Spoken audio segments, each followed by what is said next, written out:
Fala pessoal, sejam bem-vindos a mais um vídeo aqui do meu canal. Para quem ainda não me conhece, meu nome é Matheus Ornella, sou jornalista e comentarista de esportes americanos. Antes de tudo, se você ainda não está inscrito, eu vou pedir para você se inscrever aqui no canal, deixa seu like, comentário, compartilha, me ajuda a bater 2.000 inscritos aqui no YouTube, porque é muito bom, porque é mais gente ouvindo e falando de futebol americano e outras modalidades que eu estou falando aqui. Se você quiser me conhecer nas outras redes sociais, links estão todos aqui na descrição.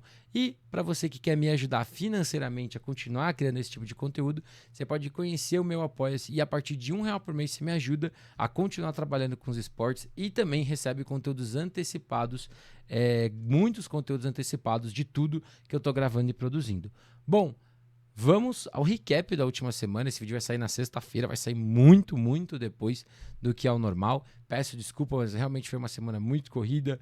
Duas narrações lá com a galera do Jumper Brasil no NBB, narração de futebol americano, feriado, muita coisa. Então eu peço desculpas pra galera, realmente não tá saindo numa data que eu gosto, mas está saindo. Não quero deixar de fazer o recap da semana para vocês. Bom, vamos começar falando por jogos da BFA, né? Temos os 4 times semifinalistas da BFA, né? Conhecemos aí os campeões das suas conferências e o campeão do Wild Card. Agora temos aí as semifinais definidas. Vamos começar então por Sorriso Hornets 22, Manaus 12. Meu único erro desse último final de semana. Queria dar os meus parabéns para a equipe do Sorriso Hornets. De verdade, foi realmente uma missão muito complicada, menos de 30 jogadores que estavam lá em Manaus para jogar, a equipe encarou uma viagem longa de ônibus, alguns jogadores conseguiram ir de avião de última hora, mas a equipe do Hornets está 100% de parabéns pela sua vitória e pelo jogo em si. Não foi uma vitória feia, não foi uma vitória em que a equipe sofreu, que fez cera, não. Foi uma vitória em que a equipe conseguiu mostrar muito da sua dominância, conseguiu rodar muito do que queria no seu ataque e assim, uma grande partida de um time como um todo que a gente viu muito cara dobrando e assim, realmente está de parabéns, né? Uma coisa que a gente sabe que é uma história de superação por conta da nossa modalidade e que a gente torce para que isso não seja necessário por muito tempo, mas que é a nossa realidade de hoje. Falando um pouco desse jogo, né? Queria destacar primeiro Caio e Canuto. Né? Caio e Canuto, que são 2 jogadores extremamente jovens no FABR e que já têm papel de protagonista na posição mais difícil do futebol americano. Então é muito legal a gente ver nessa fase da competição, a gente ver 2 talentos tão jovens sendo decisivos, sendo relevantes, sendo o fator para o time bem ou não. E assim, é muito legal e o futuro é muito brilhante para esses 2 meninos, que são 2 caras muito bons e eu espero que a gente continue a ver eles crescendo e eles melhorando muito durante o jogo. Os 2 tiveram seus momentos bons e ruins na partida, mas é muito legal a gente ver os 2 aí com um crescimento muito legal. Falando primeiro do Manaus, né? O Manaus foi um time que sofreu muito com faltas, né? A equipe sofreu muitas faltas em vários momentos diferentes, seja no seu ataque, seja na sua defesa. Então é um time que acabou sendo muito penalizado por essas faltas. Ofensivamente falando, foi um time que teve poucos drives realmente de desenvolvimento, né? Teve seu primeiro touchdown com o Mondego num passe longo, o segundo TD foi dele também num retorno de kickoff. A equipe teve alguns momentinhos conseguindo fazer algumas coisas, mas faltou um ritmo mesmo que a gente tinha visto desse time em outros jogos, né? Acho que isso passou muito pelo jogo terrestre, não tem encaixado da melhor forma. O Canuto acabou aparecendo com algumas corridas desenhadas e fazendo um pouco mais da diferença, mas o ataque viveu dessas jogadas mais explosivas, não teve ali tantas campanhas longas como um todo. A defesa foi se ajustando com o passar do jogo, principalmente no segundo tempo, quando o físico começou a pesar ainda mais para o Hornets, conseguiu se ajustar, conseguiu ele de certa forma forçar paradas, mas a velocidade dentro do futebol americano ela é fatal, né? E o Hornets é um time muito rápido e conseguiu impor essa velocidade acima da fisicalidade, acima do cansaço que o jogo pediu, e isso foi um fator contra essa defesa do Manaus. Para a equipe do Hornets, falei já nos outros vídeos, Caio e Adner são realmente a cara desse ataque, a cara desse time como um todo, né? O Adner que em situações ele, como quarterback em Wildcat, teve 2 touchdowns, se eu não vi errado na transmissão, ele teve o segundo e o terceiro TD da equipe, foram dele em formação Wildcat, e assim, mais uma vez, velocidade, consegue quebrar tackles, consegue achar espaços, consegue realmente trabalhar fazendo valer as suas melhores características e conseguindo aí ser um fator mais uma vez decisivo para essa equipe do Hornets. E assim, é um time que conseguiu realmente jogar o seu jogo, né? Isso me surpreendeu, porque eu achava que o aspecto viagem, o aspecto com menos jogadores e o aspecto de não ser um time tão grande poderia ser um fator, porque estava encarando o Manaus que realmente tinha mostrado ali uma força física nos outros jogos dentro da Conferência Norte. Então, o Sorriso Hornets conseguiu estabelecer sua velocidade, conseguiu jogar em espaço, conseguiu fazer o que queria no seu ataque e a sua defesa conseguiu parar um time que tentou correr com a bola, que tentou fazer valer o seu físico e a defesa conseguiu realmente se ajustar. Sofreu ali com algumas jogadas explosivas, como eu falei, né, o próprio TD do Mondego, mas no geral foi um time que se adaptou muito bem ao jogo e conseguiu aí garantir a sua ida para a semifinal e vai encarar agora o Galo, né, em Minas Gerais. Então agora tem aí um desafio ainda maior, mas esse Sorriso Hornet surpreendeu a gente, pelo menos me surpreendeu pela forma como o jogo aconteceu. A vitória em si não é uma grande surpresa, né? Mais uma vez, é um time muito bem treinado pelo Heitor, pela Bela e pelo Pechina, e eles conseguiram fazer muito com poucos jogadores, né? E isso só funciona com a entrega de todo mundo. Indo agora para o adversário do Sorriso Hornets, né? Galo 27-0 no Cruzeiro. O Galo agora ainda mais nessa sequência de jogos muito maluca. Ia ter jogado na última quarta-feira contra o Flamengo, a partida foi adiada para o próximo sábado, né? Então a equipe agora teve de certa forma um descanso, mas perde um pouco do descanso que teria para esse próximo jogo. Mas enfim, é uma correria que o Galo acaba tendo que passar por conta de estar jogando duas competições, de ter tido adiamentos com a CBFA, de ter jogadores no Sul-Americano. Então é realmente uma situação muito adversa para o Galo. E até por isso, eu acho que a gente começou a ver um pouco mais do que eu imaginei que a gente poderia ver antes, mas a gente está vendo agora nos playoffs, que é o quê? Mais rotação. Né? O Caravita jogou o primeiro tempo, o Howard jogou todo o segundo tempo. Eu acho que isso é um sinal claro de não vamos forçar ninguém demais. Inclusive vai ser interessante ver como que vai ser agora contra o Flamengo, se isso inverte, se mantém a mesma coisa. No backfield, Marquinhos e Ariel, eles têm rodado bem durante todo o ano, né? Mas eu sinto durante o segundo semestre, né? Que o Ariel chegou agora no segundo semestre. Mas eu senti um pouco mais dessa rotação também ali dentro desse backfield, né? Quem jogou muito bem, quem jogou o jogo inteiro foi o Vitor Vilaça.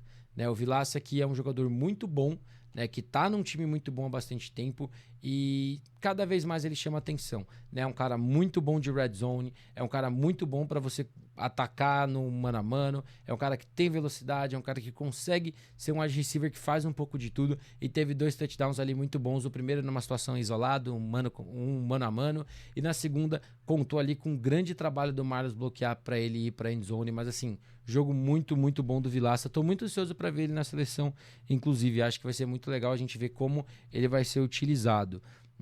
Da defesa do Galo, jogo limpo, assim, limpo no sentido de não se deu pontos, não deixou o Cruzeiro correr, que isso acabou atrapalhando muito do plano que a equipe queria, mas é uma equipe que comete muitas faltas, é uma coisa que a gente vê desde o ano passado e mais uma vez é o alerta.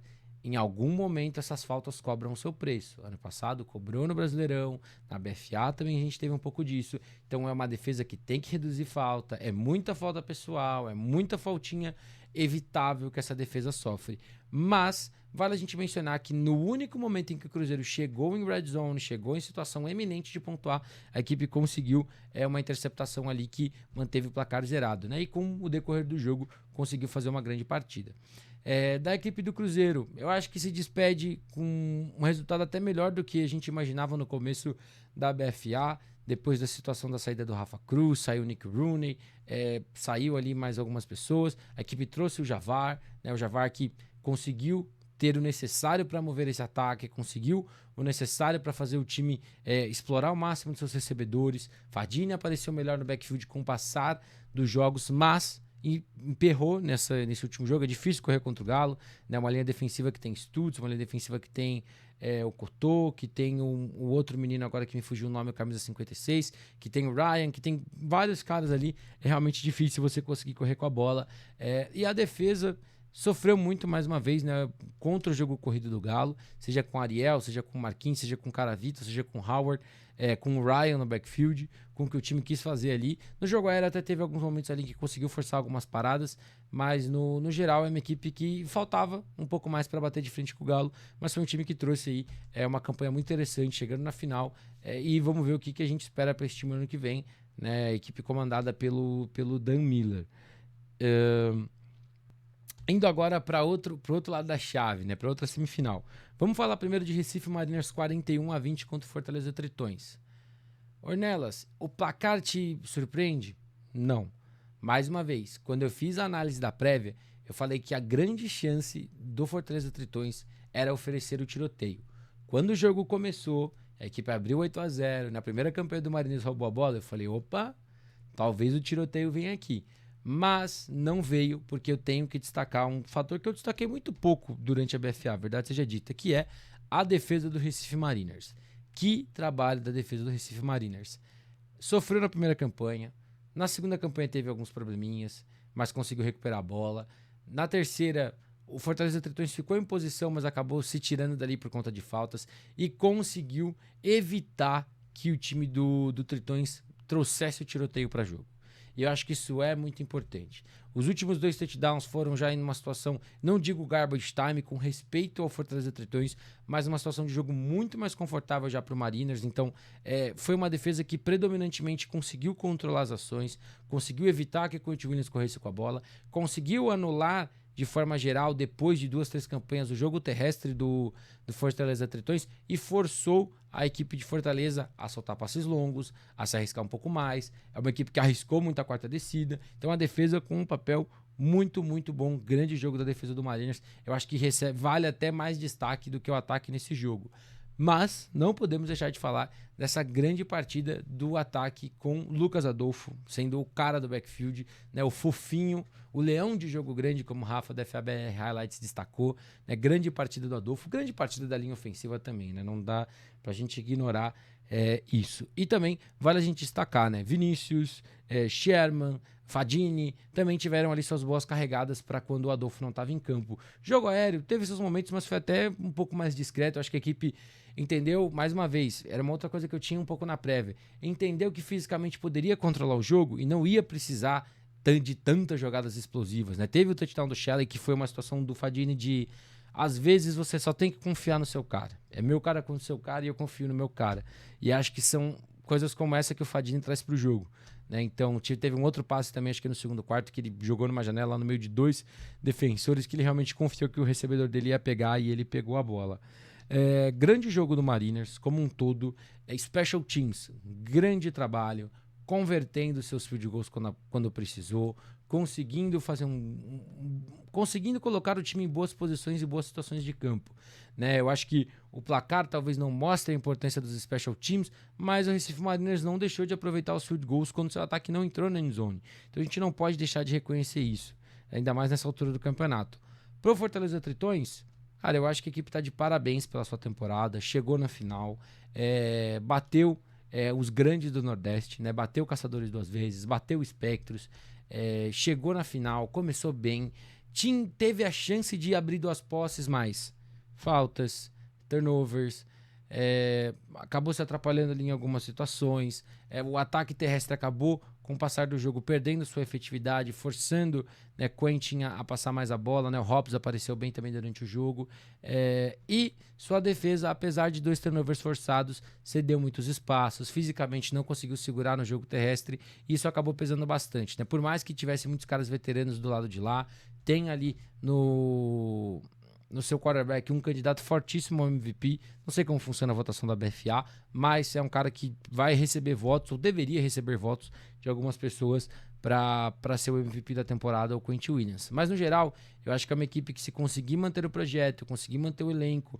e fizer ali algumas mudanças, se tornar um time um pouquinho mais físico para esses grandes jogos, Fortaleza Tritões tem tudo para se tornar um grande adversário dentro do Nordeste, né? O Mariners sendo campeão inédito do Nordeste, então quebra a hegemonia do Spectros, e o Fortaleza na final é um sinal de que os ventos podem estar mudando, né? A gente não tem mais o Caçadores por tempo indeterminado, a equipe fechou as portas, então quem sabe aí a equipe do Fortaleza não consegue ser esse Big Three aí, fechar esse Big Three com Spectros e Mariners. Esse ano que vem vão aparecer outras equipes, mas a Conferência Nordeste está muito bem servida e obrigado.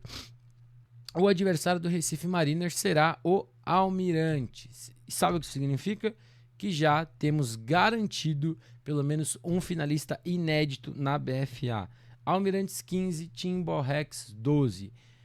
Foi um jogo, para mim, muito engraçado de ver, porque eu tava com muita expectativa para ver esse jogo. Estava voltando para São Paulo de Rio Futebol Academy e Guarulhos Rhinos, então consegui ver ali no carro, né? Não estava dirigindo, obviamente.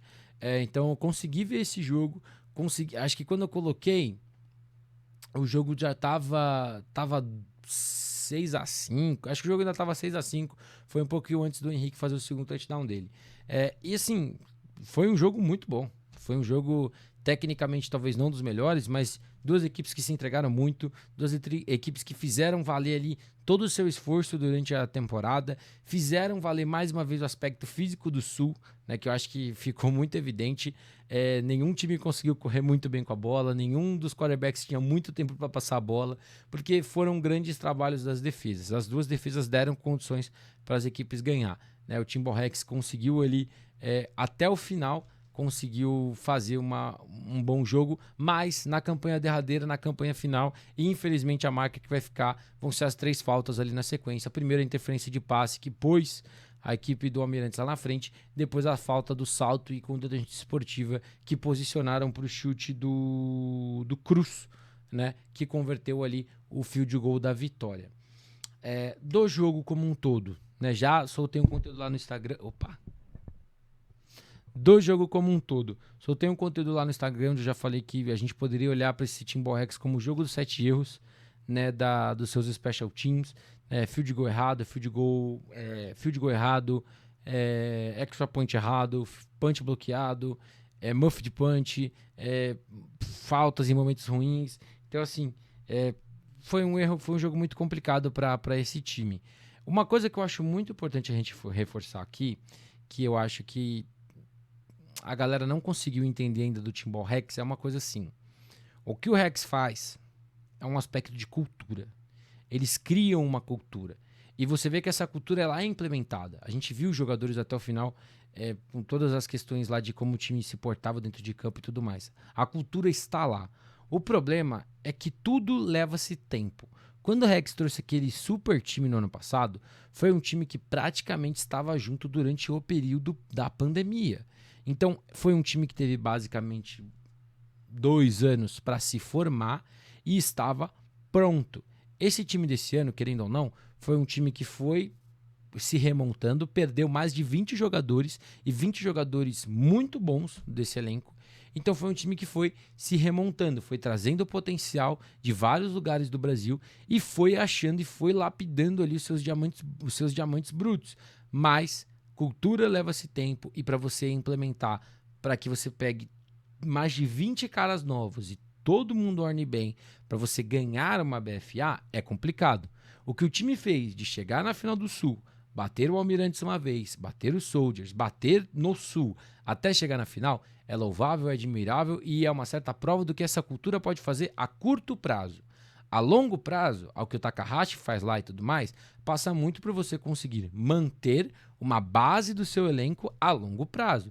Agora, se é um time que todo ano você vai perder 20, 25 caras e você vai ter que repor com 20, 25 caras novos e reimplementar sua cultura, reimplementar seus ensinamentos, reimplementar tudo, torna-se uma missão muito complicada. Impossível? Não, mas muito mais complicada. Quase conseguiu vencer no Sul, né? Mas se vence o Sul, não seria favorito contra o Recife Mariners, por exemplo. Mas eu acho que isso talvez tenha ficado um pouco... que a galera talvez tenha entendido um pouco errado, né? Do porquê a gente não estava tão empolgado com o Rex a nível de disputa de título, né? Porque a gente... Eu digo a gente quando a gente fez a tier list. Eu acho que a gente tinha um pouco desse sentimento e quando a gente viu o time jogar, a gente viu um time que estava ganhando, mas que estava sendo ancorado por uma grande defesa e um ataque que Romário, grande QB, um dos melhores do Brasil. Henrique, o melhor recebedor que o time tinha esse ano. Bitec, um running back físico que conseguia aparecer. Mas não era aquela linha ofensiva que se impunha como era nos últimos anos, não era aquele corpo de recebedores, e não é uma crítica de qualidade, é uma crítica de conjunto da obra. Leva-se tempo para desenvolver isso tudo. Então eu acho que esse é um grande resumo desse Timberrex. Defesa teve 2 turnovers, deixou o time em boas condições, ataque teve seus momentos, mas a equipe acaba se despedindo. Falando do Almirantes, não vamos deixar de falar do Almirantes, obviamente, o time que ganhou. Primeiro de tudo, eu recebi algumas mensagens, a galera falando sobre porque tá tendo como que vai fazer para o Almirantes ir para lá e tudo mais, e se o Almirantes vai ou se não vai. Sendo bem sincero, é uma coisa que o Almirantes, desde que ele entrou, né, todos os times que entraram na BFA, eles sabiam das suas possibilidades de viagem ou não. Então, se o time entra na competição, ele tem que ter ciência e condição de que ele pode ter que fazer essas viagens. Então, o time está fazendo rifa, o time está fazendo suas campanhas para conseguir levar o seu time para lá para jogar, né? Porque vai ter que ir até Recife para jogar contra o Mariners. Mas é uma realidade da disputa de um campeonato de nível nacional. Você pode perigar ter uma viagem dessa. A gente falou do Hornets, que teve até Manaus e agora vai ter que ir até BH. Então, assim, são situações que são inevitáveis, mas o time sabia do risco de vencer o Sul, né, por assim dizer. Mas, falando do time, o ataque, eu acho que realmente a chegada do Bassani, ela deu uma mudada nesse time. Acho que o Carraro poderia ter levado o Almirantes para a final do Sul. Realmente acho que poderia ter levado o Almirantes para a final do Sul. Mas o Bassani traz o algo a mais passando a bola. A equipe teve ali alguns momentos correndo também, teve algumas situações, o próprio Bassani correu em algumas, mas o Bassani passando é um cara muito bom, é um cara que consegue achar os espaços, conseguiu ali até forçar aquela falta no final do jogo, onde achou uma boa janela, e se não comete a falta ali, provavelmente a recepção ia acontecer. Então foi um ataque que teve seus momentos e soube ganhar. A real é essa, foi um ataque que soube ganhar, mesmo com os turnovers que sofreu. Então, sofreu ali um fumble no final que o Rex poderia ter capitalizado, sofreu um fumble depois de converter uma quarta descida num fake punch, e isso não pode acontecer contra o Mariners, porque dificilmente você vai ter ali segundas e terceiras chances para vencer. Da defesa, foi uma defesa que jogou num conceito de enverga, mas não quebra, né? Teve os 2 touchdowns sofridos em grandes jogadas do Romário e do Henrique, mas foi uma defesa que anulou o Bitec da melhor forma possível, conseguiu gerar pressão no Romário, conseguiu deixar o ataque desconfortável o tempo todo e conseguiu ali dar condições para o seu time vencer, colocar o time em boas posições para vencer o jogo, e agora vai ter esse grande desafio contra a equipe do Mariners. Assim como eu falei do Galo, é um time que precisa reduzir falta, tem muita falta pessoal aí, tem muita faltinha, que a gente já tá falando há algum tempo, né? A gente já tinha visto isso em outros jogos, na semifinal contra os Soldiers também. Então é uma equipe que, se conseguir dar uma limpada nessas faltas, é um time muito, muito forte. É um time forte de qualquer forma, mas eu acho que se reduzir essas faltas, aumenta ainda mais as suas chances. Então, semifinais da BFA estão aí decididas. De um lado a gente tem Mariners e Almirantes, do outro a gente tem Galo e Hornets. Bom, vamos agora para o Brasileirão, né? Tivemos 5 jogos nesse final de semana. Vale lembrar que Flamengo e Galo foi adiado. Não farei uma nova prévia desse jogo. A prévia tá lá, minha opinião não muda. É só assistir a prévia da semana passada. Mas vai ter recap junto com o recap das semifinais da 9 de julho, né? Não devo fazer prévia também da 9 de julho, infelizmente pela questão de tempo, mas vai ter o recap, obviamente, uma vez que eu tenha acesso às filmagens que vão acontecer do jogo. Vamos começar falando da D2, né? Vamos começar falando por Six Spartans 43, Macaé Oilers 0. Eu falei isso nas perguntas de segunda-feira e repito agora. O Six Spartans saiu das quartas de final como franco favorito da D2. Por que eu acho isso? Porque a equipe conseguiu vencer sem sofrer. Coisa que o Ocelotes não conseguiu 100%, coisa que o Pumpkins não conseguiu 100%, coisa que o Canoas Bulls não conseguiu 100%. Quer dizer que os outros jogos foram sofridos? Alguns foram. Pumpkins e Coroados foi sofrido, e Canoas Bulls e Paraná Guardian Saints foi sofrido. Eu vou falar desse jogo, inclusive. Ocelotes e Avengers não foi assim sofrido, mas o Avengers teve seus momentos. Aqui nesse jogo, a gente tá falando de uma Macaé Oilers que teve alguns flashes e que eram flashes apagados por interceptações, turnovers, decisões ruins do Anderson com a bola, e o Six Spartans foi uma equipe dominante, né? O ataque até que teve um jogo bem seguro, né? Não teve ali um volume tão grande, porque só a defesa conseguiu fazer um grande trabalho, né? A primeira jogada da partida foi uma corrida boa do Sheik quebrando tackles, teve um TD do Ligeiro, se eu não me engano, também conseguindo quebrar alguns tackles. Então foi um ataque que tinha ali situações de poucas jardas que conseguiu com o mérito transformar em muitas quebrando tackles.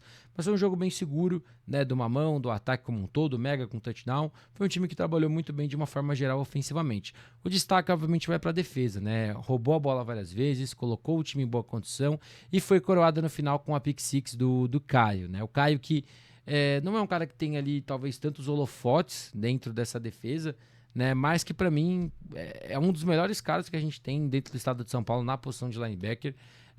E é um cara que faz um grande trabalho, tanto marcando passe quanto preenchendo ali contra o jogo terrestre, né? Então é um jogador muito bom, muito importante e que teve mais uma partida aí dominante dentro dessa defesa do Six Spartans, né? Então, do Spartans é isso. Do Macaé Oilers, eu acho que assim, o time teve momentos passando a bola ali. O Anderson conseguia alguma coisa, correndo ele também conseguia, mas a tomada de decisão foi sempre ruim, né? E custaram muitos turnovers ali em vários momentos, o que acabou com qualquer chance do time ganhar. A defesa até conseguiu ali, tirando os momentos em que perdeu tackles que viraram touchdowns, que óbvio é uma coisa muito ruim, a defesa se colocou em posição ali de fazer algumas jogadas, teve ali suas paradas e tudo mais, mas realmente com seu ataque não acompanhando fica difícil para a defesa, né? Descansa pouco e tudo mais.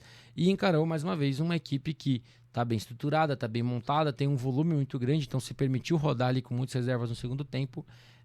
E o Spartan sai, para mim, dessas quartas de final como franco favorito. Agora encara o Ocelotes, que vai ser um grande jogo, o jogo no próximo domingo, dia 26, no CTT, inclusive, não sei se joga de manhã ou de tarde, mas será um grande jogo. Indo agora para outras quartas de final da D2, tivemos a vitória do Canoas Bulls 7-6 contra o Paraná Guardian Saints. Né, um jogo que foi marcado ali por uma chuva torrencial, né, no começo do jogo e no primeiro tempo também. E o gramado acabou sendo afetado até o final do jogo, obviamente. A equipe do Paraná Guardian Saints teve a perda do Leandrinho durante o terceiro quarto. Né, Leandrinho que foi um retrato dele da temporada, né? Uma interceptação ruim, depois bons passes, depois boas situações ali para o camisa número 10. Acho que ele termina a temporada com uma atuação melhor do que a gente tinha visto contra o Pumpkins, né? Então tomando algumas decisões melhores, recebendo o que a defesa está te dando em alguns passes curtos. Então eu acho que foi uma equipe que se despede melhor, né? Não consigo entender porque a equipe arriscou a conversão de 2 pontos quando teve seu touchdown, né? Uma equipe que até o ano passado tinha o Darcy como kicker, ele era um cara que convertia bastante. Eu vi que esse ano estava um outro jogador, acabei esquecendo de pegar o nome dele, que teve um field goal bloqueado, então talvez a equipe não estava muito confiante ali pela questão do gramado e tudo mais, ou de repente quis realmente arriscar ir para um tudo ou nada e acabou virando nada, né? Por assim dizer. A Special Teams da equipe teve um bom trabalho, né? Mais uma vez, teve seus probleminhas, mas também teve suas boas situações. Então é um time que conseguiu, de certa forma, brigar até o final, mais do que eu imaginei que ia brigar, né? A defesa, ela foi se ajustando ao que o Bulls queria fazer, correndo com a bola, obviamente, e foi parando. No jogo aéreo, acho que tirando o TD em si, não deu muitas janelas. Então, assim, o Paraná Guardian Saints se despede com uma campanha pior que a do ano passado, mas se despede jogando bem. Eu acho que isso é sempre uma coisa boa para uma equipe que está em constante evolução. Para o Canoas Bulls, né? Grande jogo para a OL, grande jogo para o Eduardo, principalmente no primeiro tempo. Foi realmente o carregador do piano. O Antônio teve seus momentos correndo com a bola também, mas o Eduardo foi o principal cara ali para esse backfield.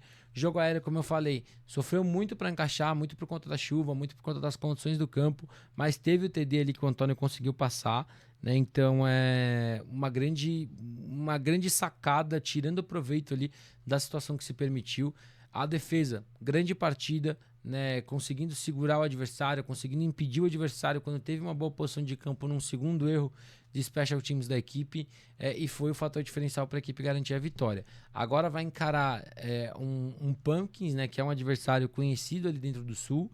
Se eu não estou enganado, as equipes fizeram um bom jogo dentro do estadual desse ano, e a equipe vai ter que tomar alguns cuidadinhos, né? Como eu disse, 2 erros de special teams, um virou TD, o outro poderia ter virado os 3 pontos de field goal que não viraram. Então é uma equipe que tem que corrigir alguns errinhos e vai ter que trabalhar bastante, vai ter que fazer um jogo bom contra esse time do Pumpkins, mas expectativa de um jogo muito bom do lado de lá da chave. Indo agora para os 3 jogos que a gente teve dos playoffs da primeira divisão, né, da D1. Vamos começar falando de Rio Preto Vales 35-7 com o Brown Spiders. Assim, do lado do Brown Spiders, foi um resumão da temporada, né, o que foi esse último jogo.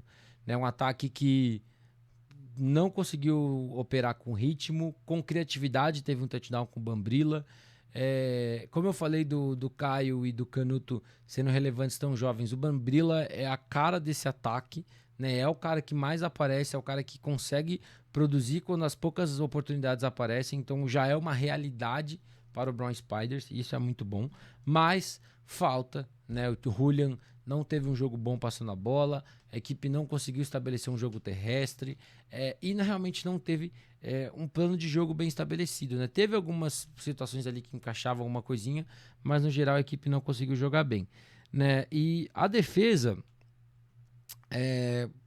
contra o jogo terrestre sofreu bastante, né? E até me surpreendeu. Achei que o time ia oferecer uma resistência maior ao jogo terrestre, mas aí também tem o aspecto de viagem, né? O time também tem ali uma viagem muito longa até chegar em Rio Preto. Mas a defesa me surpreendeu porque eu achei que pelo jogo terrestre seria um jogo melhor, né? Pelo ar, teve seus momentinhos, conseguiu forçar algumas paradas aqui e ali, mas também acabou cedendo alguns espaços e se despede do Brasileirão.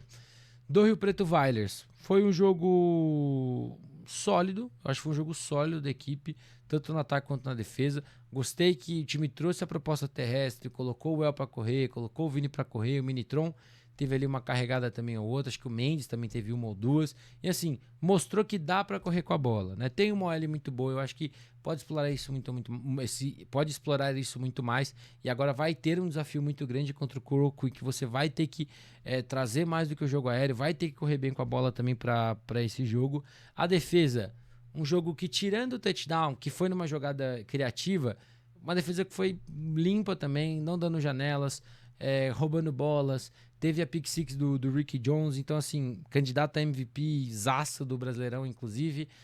Mas é uma defesa que comete muita falta, né? É algo que a gente também comenta há bastante tempo, tem que reduzir essas faltas.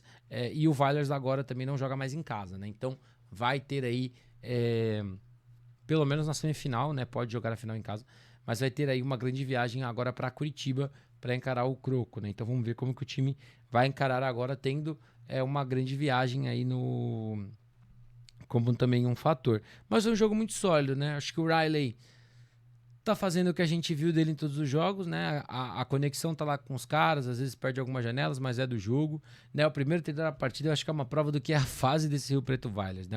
Quando a bola bate no peito de um recebedor e cai no colo do outro, não tem prova de que o momento tá sendo seu nessa temporada, né? A equipe tá invicta, tá em busca aí do seu terceiro título no ano e é uma equipe que chega mais uma vez à semifinal do Brasileirão, provando que é uma realidade dentro do cenário nacional e não só do cenário de São Paulo.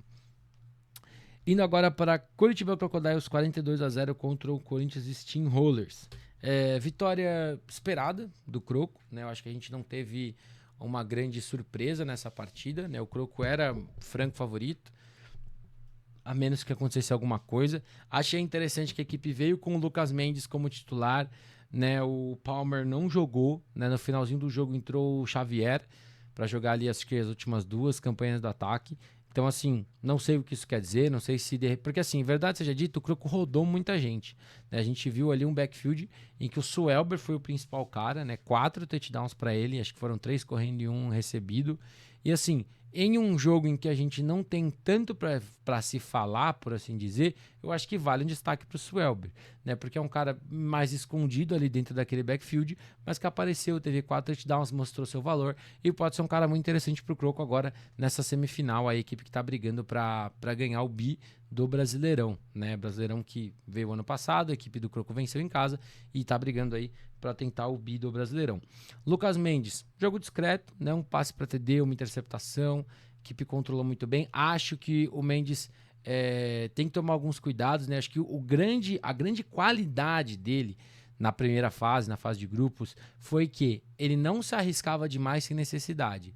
E com a confiança, com tudo que vai crescendo, você de repente arrisca uma bolinha que você não precisava e toma uma interceptação, você arrisca uma outra jogada ali que não precisava e se coloca numa situação de repente tomar uma pancada. Então eu acho que são os frutos do crescimento, a confiança é boa para você se desenvolver como passador, para você acreditar que você vai conseguir conectar algumas bolas, mas o mais importante, o melhor que a gente tem visto do Mendes são jogos seguros. Então eu acho que esse jogo talvez foi até um jogo que ele se permitiu arriscar um pouco mais pelo adversário, mas tem que tomar cuidado ali se ele for o titular para os próximos jogos. Da defesa, jogo tranquilo, conseguiu forçar muitas paradas, deixou o Emanuel, que foi o QB, muito desconfortável, foi coroada ali com uma pick six no final. Foi um jogo bem protocolar do Kroco como um todo, né? Acho que esse 42-0 resume bem a campanha das duas equipes, né? Um Kroco com um jogo sólido, sem se arriscar demais em muitos momentos, e um Steamrollers ali que foi um time que brigou muito para chegar nos playoffs, conseguiu uma campanha boa dentro da fase de grupos, mas é um time que, quando chega nesse estágio, falta um pouquinho mais para bater de frente com outros times, né? Um time que é formador, então todo ano tem muito cara novo, então todo ano tem as dores de crescimento dos caras novos, mas é um time que chegou mais um ano aí nessa fase de playoffs do Brasileirão. Do Steamrollers, né? Assim, foi um time que cometeu mais uma vez erros em special teams, 2 erros em punch que viraram touchdown. Foi um time que teve mais primeiras descidas com faltas do que com jogadas do seu ataque. Como eu falei, o Lee machucado, então o Emmanuel assumiu a bronca. Uma situação muito complicada para um menino de 18 anos, né? Que não tem, por exemplo, a mesma rodagem que o Mendes estava tendo, não tem o elenco de apoio que o Mendes tinha. E é uma situação muito complicada, mas acho que é muito interessante a gente ver o que será o Steamrollers no ano que vem, se o Lee continua, se o Emmanuel vai ser o quarterback titular. Eu acho que ele traz um aspecto interessante e diferente do Lee. Você pode armar um plano de jogo diferente. É um time que é muito rápido, é um time que tem Camara, é um time que vai ter volta de Ferrari, é um time que ano que vem vão aparecer aí 2 recebedores novos que a gente nunca ouviu falar e que vão brilhar no primeiro semestre. Então é um time que tem muito potencial para ser um time bom no ano que vem. Para a defesa, foi um jogo difícil, encarou um adversário muito físico, teve seus momentinhos ali gerando pressão, roubou uma bola com o Magu, se eu não me engano, mas se despede aí de mais um Brasileirão, a equipe do Corinthians Steamrollers.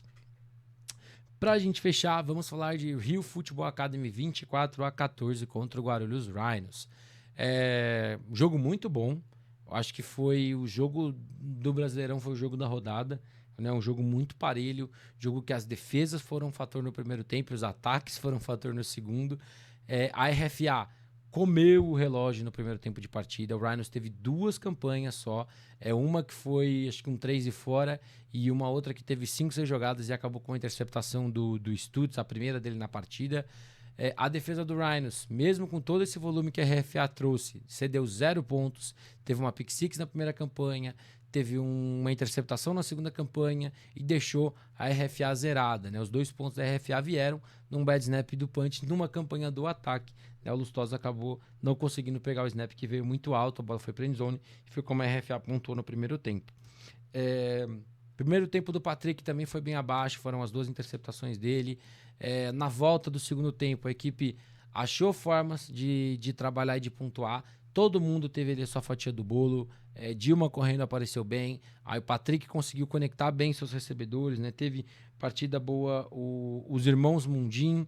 O Luan apareceu bem, o Kufper que teve o primeiro touchdown. Então uma equipe que soube a hora de distribuir para todo mundo, de usar também do seu melhor atributo e que inevitavelmente sabia como achar espaços depois de ter tanto volume, né? Quando a gente olha para um primeiro tempo e você entende aonde algumas janelas para cada fase do campo estavam, você vai conseguindo trabalhar muito mais. Então é uma equipe que conseguiu desempenhar, né? O Pedalada não estava no jogo, né? Segundo o próprio Patrick, o Pedalada é o quarterback da equipe. Então vamos ver como que vai ser na semifinal contra Galo ou Flamengo, se o Pedalada é realmente quem vai assumir o time ou se a equipe vai confiar aí no Patrick, que é um cara que cresceu na posição de quarterback dentro do Brasileirão como um todo. Eu acho que do ataque da equipe da RFA é isso.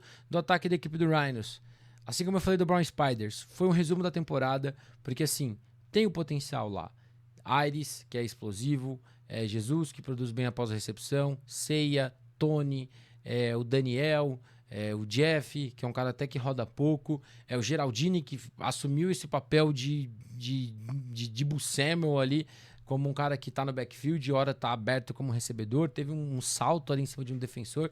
Gosto muito do Geraldini, acho que ele tem tudo para somar com esse ataque, ainda mais no ano que vem. Mas OL abaixo, Catulo também não jogando bem, primeiro tempo de partida sem ritmo nenhum pro seu ataque, e foi um time que na prática, teve uma campanha muito boa, que foi a campanha com recepção do Jesus e produziu após, recepção de passe curto, Jesus produziu após, e recepção do Aires curta que virou um touchdown. A equipe marchou muito com faltas ali no finalzinho do jogo, teve seus momentinhos ali, mas faltou realmente mais volume para esse ataque. Vamos ver como que esse time volta para o ano que vem, ofensivamente falando.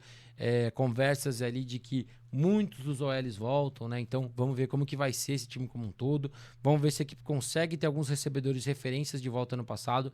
Acho que o Catulo sentiu muita falta de uma referência vertical, que era o Domingues, porque era o cara que ele poderia de repente pendurar uma bola e ver no que vai dar. Ele não tinha nenhum recebedor muito alto, é um cara que saltasse muito para brigar por essa bola, e isso faz diferença para quando você tem um quarterback que é o pocket passer, que é o cara que até esse ano a gente viu o Catulo trazer mais do aspecto scramble dele, né, de entrar no pocket para conseguir soltar mais passes, de repente ter que correr para um first down, e a gente viu isso dele. Da defesa, falando das defesas agora dos dois times, começando pela do Rhinos, foi uma defesa que no primeiro tempo, um jogo muito bom, apesar de ter ficado muito tempo em campo, e eu acho que isso pesou no segundo, porque o cansaço estava lá, encarou um time que é físico, que conseguiu ali no segundo tempo se achar, e foi uma defesa que levou o time até os playoffs, é uma defesa que deixou o time vivo o máximo que pôde dentro do jogo, e tem muito potencial ali, né? Foi uma equipe que teve a chegada de vários caras esse ano, né, jogadores mais jovens que vieram do Academy, jogadores que vieram de outros times ali, como o Valério, que somou muito durante a temporada ali como safety. Acho que é um cara que caiu como uma luva também para essa equipe. O Nathan teve a pick six, que é um dos veteranos dentro dessa secundária. Então é uma defesa que deixa uma boa marca, apesar dos 24 pontos que a equipe sofreu. Eu acho que a defesa deixou uma boa marca ali, e que com um ataque mais consistente poderia ter feito um jogo ainda melhor. Da defesa da RFA, como eu disse, acho que vai servir como olhando para o ataque do Rhinos. Tirando um drive explosivo, a defesa não deu espaços, não deixou o Rhinos correr, gerou muita pressão, forçou sacks ali em horas cruciais quando precisava forçar. Teve 2 interceptações com o Stutz também, que fez um jogo muito, muito bom. O Camacho jogou bem, a gente viu o time conseguindo anular esse ataque do Rhinos e colocou ali o seu time em posição de vencer o jogo, e agora vai encarar um desafio muito grande aí, seja Galo ou seja Flamengo, né? Vale lembrar que na fase de grupos a equipe encarou tanto o Galo quanto o Flamengo, perdeu para o Galo naquele jogo da chuva e ganhou do Flamengo num jogo muito apertado. Bom, gente, mas o vídeo é esse, eu vou ficando por aqui. Mais uma vez, se você ainda não está inscrito, eu vou pedir para você se inscrever no canal, deixa o seu like, seu comentário, compartilhe esse conteúdo para que ele chegue até mais pessoas, porque isso vai me ajudar pra caramba. Se você quiser me seguir nas outras redes sociais, links estão todos aqui na descrição para você conferir. E se você quiser me ajudar a criar mais e mais conteúdos, você pode me ajudar financeiramente lá no meu Apoia-se, onde a partir de R$1 por mês você vai me ajudar a continuar criando conteúdo, você vai me ajudar a investir em mais equipamentos, você vai me ajudar com a viagem do Sul-Americano na semana que vem e muito mais. Beleza? Tamo junto e até a próxima!